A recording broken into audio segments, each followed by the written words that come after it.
Okay વિદ્યાર્થી મિત્રો, દાખલા નંબર 25. એક ઇલેક્ટ્રોન 3D કક્ષકમાંની કોઈ એક કક્ષકમાં છે. ઓકે, ઇલેક્ટ્રોન માટે n, m અને ml ના શક્ય મૂલ્ય વિદ્યાર્થી મિત્રો કહેવાના છે. એક તો આ કોષ્ટક તમને ખબર જ હશે કે જ્યારે ડી કક્ષકની વાત થાય છે સરજી, તો ડી કક્ષક આપણને ખબર છે કે અહીંયા જોઈ શકો છો ડી કક્ષક. ઓકે, 5 ખાનાવાળી આવે છે અને l બરાબર એનું મૂલ્ય વિદ્યાર્થી મિત્રો 2 હોય છે. ઓકે સર, અમને ખબર પડી ગઈ. ઓકે, તો l બરાબર 2 લાવવા હાટું તમને ખબર છે કે n નું મૂલ્ય હંમેશા એના કરતા એક વધારે હોવું પડે, 3.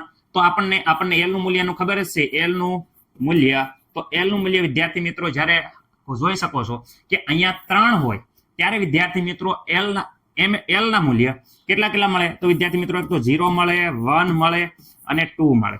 રેડી, 3 મૂલ્ય મળે છે. એમાં વિદ્યાર્થી મિત્રો આપણે બીજા નંબરનું મૂલ્ય લેવાનું છે.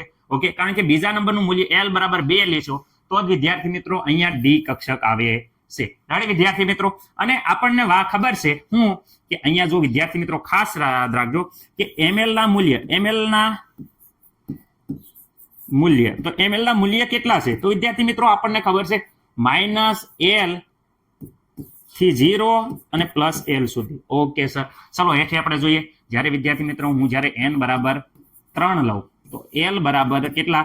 3 મૂલ્ય આવે. 3 મૂલ્યમાંથી l બરાબર બીજું મૂલ્ય લેવી તો ml ના શક્ય મૂલ્ય કેટલા આવે? તો ml ના જે મૂલ્ય છે વિદ્યાર્થી મિત્રો, એ મૂલ્યનું સૂત્ર છે અહીંયા જોઈ શકો -l, એટલે વિદ્યાર્થી મિત્રો -2 થી ઓકે લઈ અને વિદ્યાર્થી -2 એટલે વિદ્યાર્થી -a અને અહીંયા 0 થી લઈને +l સુધી એટલે +1 અને વિદ્યાર્થી મિત્રો +2. ઓકે, મને નથી લાગતું કે કઈ ડાઉટ હોય. -2 +2 અને 0, -l થી લઈને +l સુધી આપણે લેવાના હોય તો શક્ય મૂલ્ય ml ના આટલા છે.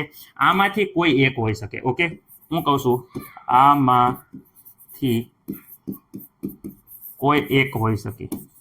ઓકે વિદ્યાર્થી મિત્રો, મને નથી લાગતું કે કોઈને કાંઈ પ્રોબ્લેમ હોય. ઓકે સર, n બરાબર 3 હશે, ml બરાબર 2 હશે અને l બરાબર 2 હશે અને અહીંયા ml. રેડી, તો વિદ્યાર્થી મિત્રો આ 5 મૂલ્ય શક્ય મૂલ્ય છે જે તમને બધાને વિદ્યાર્થી મિત્રો ખબર છે. આપણે વ્યવસ્થિત રીતે ક્વોન્ટમ આંકમાં શીખવાડ્યા હતા. Ready, okay.